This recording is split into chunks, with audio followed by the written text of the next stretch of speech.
Bonjour et bienvenue sur ma chaîne de français facilement.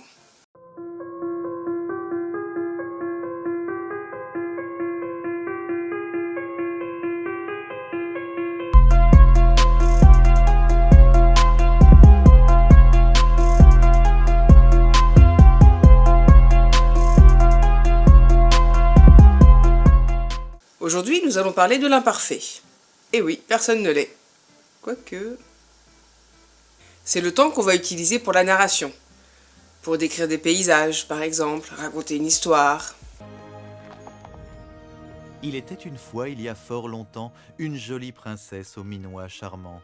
Ou encore des habitudes dans le passé, sans préciser ni le début, ni la fin. Exemple, il habitait ici. On ne sait pas quand, on sait juste que c'est le passé. On va aussi pouvoir l'utiliser pour différencier deux actions dans un récit. Je m'explique. C'est donc quand on va avoir une action en fond de l'histoire, qui sera donc plus descriptive, on va utiliser l'imparfait. Alors que l'action plus active, elle sera au premier plan, et on va le savoir parce qu'on utilisera le passé simple. Exemple, elle dormait depuis longtemps quand son prince charmant arriva. Donc maintenant, les terminaisons. Et bien là, vous allez m'aimer. Parce que pour les trois groupes, c'est les mêmes. Merci qui ? Merci la langue française, pour une fois qu'elle est cool. Alors, trêve de galijade. La première personne du singulier. Je. La terminaison sera AIS. Exemple. Je croyais en cette réalité. Je voyais mes ennemis avancer. Deuxième personne du singulier. Donc tu. Terminaison AIS. Exemple. Je ne voulais pas te déranger. Tu jouais avec tes camarades. Tu prétendais être envoyé par Dieu. Troisième personne du singulier. Il, elle, on. La terminaison sera AIT. Exemple, il le faisait fouiller, il se battait avec courage. Ensuite, première personne du pluriel. Nous, donc. La terminaison sera IONS. Exemple, nous cherchions de l'or, nous contemplions le spectacle depuis le toit. Deuxième personne du pluriel, vous. La terminaison sera IEZ. Exemple, vous veniez de loin. Vous combattiez durant la Première Guerre mondiale. Troisième personne du pluriel, il ou elle. La terminaison sera AIENT. Exemple, ils allaient dans une école particulière, elles se battaient contre le mal. Attention quand même, pour les verbes du deuxième groupe, il faut doubler le S, sinon ça marche pas. Comme par exemple, finir, vous finissez.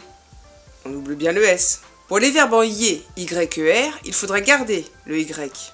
Donc, on écrira YIONS, YIEZ. Faut pas que ça vous choque, c'est normal. Exemple, nous essuyions la vaisselle, vous payez, vous balayez.